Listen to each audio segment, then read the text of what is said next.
Welcome to Subramani. I'm not here to burst myths, but this is one thing which has taken a very longish view. So, okay, let me start by saying that some of the best investors in the world have been very good communicators, and you believe that the best investors are the best communicators. So, whether it is a Buffett or whether it is a Lynch or whether it is a Klarman, Charlie Munger, you name whether it is Dalio, I think Mark Mobius also talks a lot. All these people have been good. John Templeton, they have been good investors and they have been very good communicators.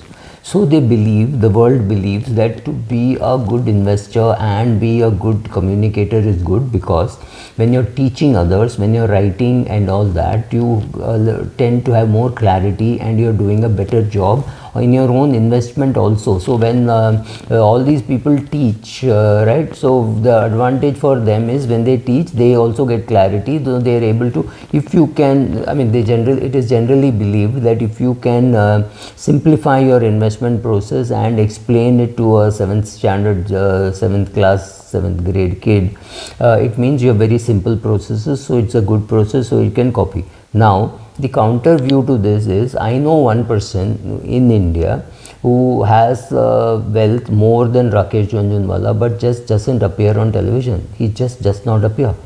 He today does not need any media or any help because he is not in the business of collecting AUM.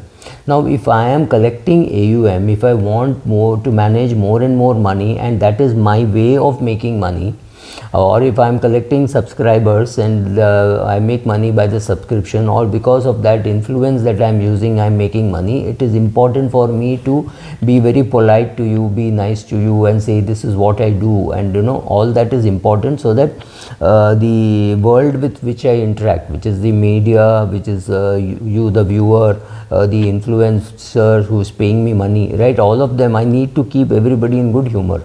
But if the only purpose I have is to create wealth for myself or my close friends and family whose wealth I am willing to manage from a distance, right, then maybe I need to keep them in good humor, but otherwise I don't really care a damn what happens to the world and what the world thinks of me. So for me to appear on any media is of completely no consequence. There is no financial consequence at all for me to appear in any media. So will I try to influence them? Will I try to bribe them? Will I try to pay them to appear? I don't need to, right? So if I find somebody who has got more money than Rakesh Jhunjhunwala, maybe he's a little older and has, at least to the best of my knowledge, almost double the money which Rakesh Jhunjhunwala would have had.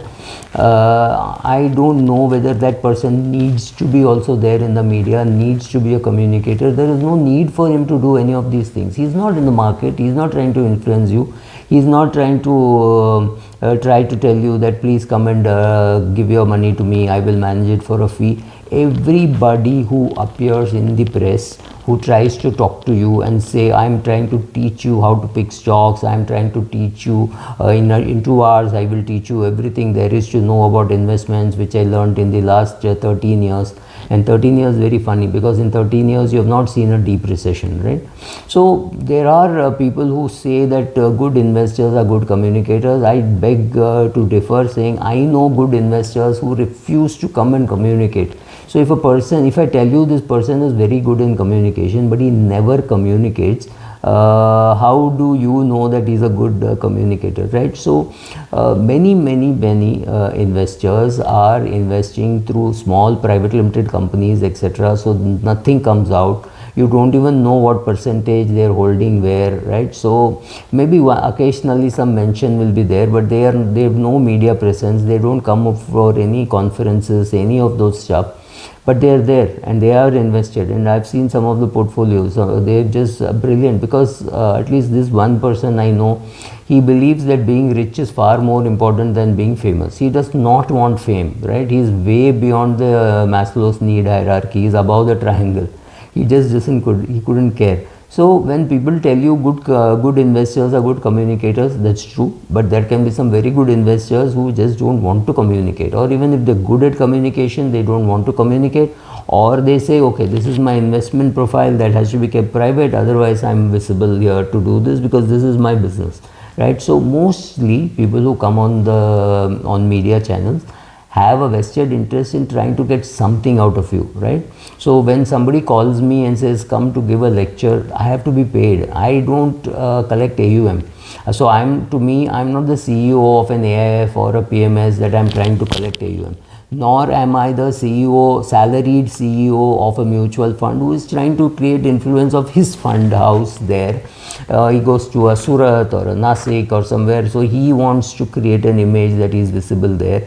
He meets the financial advisors who create AUM for him. He or she has an interest in doing that. I have no interest. I have no interest in coming to Surat or Nasik or Manipal or any place to come and do a lecture for free. No, it's not my business model, right? So it is their business model for collecting AUM. It's not mine.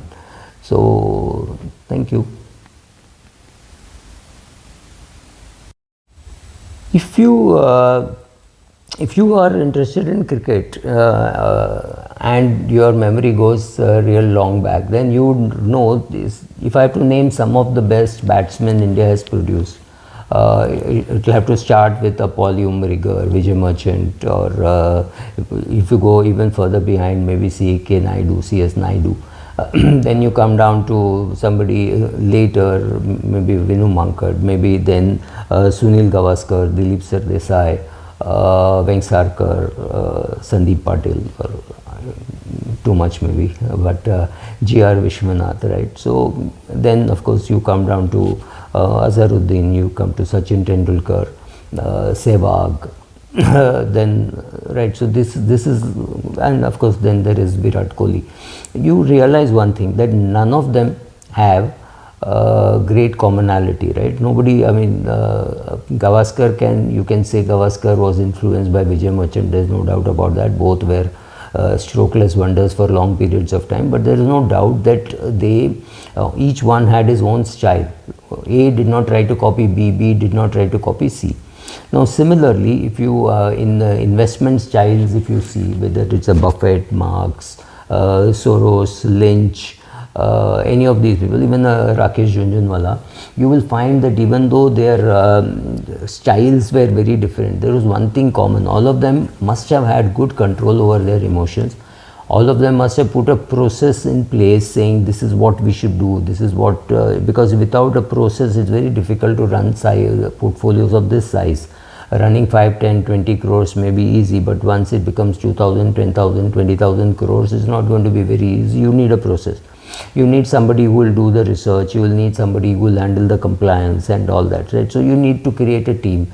You have to communicate well to the team saying this is what we want to do, this is how we will do, this is how you have to be careful, right?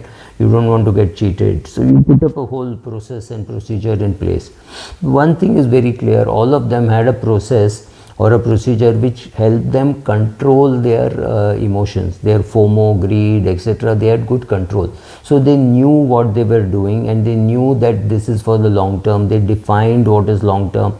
Most of them are long term investors. Of course, Soros is a big trader, but he's also a trader and he's also an investor. Similarly, Rakesh Jhunjhunwala could be a very good trader and an investor in the same breath, right? So very few people have been able to master that. So considering that all these people were so successful, it's very clear that they had control over what they were doing and they had control over their fear, greed, everything, and some of them were managing other people's money, so they had to take care of the regulators' requirements, etc. The fees charged, everything had to be done. So all these people did all of this and were successful. I'm sure they had some control over their mind, their greed, their fear, their FOMOs and all those. They had to be worried about influencing themselves or influencing the market disproportionate to the amount of money they had, because they were visible in the market, right? So when a Buffett says something, maybe he's saying it to benefit himself, but he has a greater influence on the market than just the money that he is managing. Lot of people swear by what he's saying. For example, many fund managers in India would not buy Indigo because Buffett says nobody makes money in an airline. I'm not even getting into right or wrong, but that kind of influence that they have is amazing. So the question is, what controls did they have? That I think we'll have to do it separately. Thank you.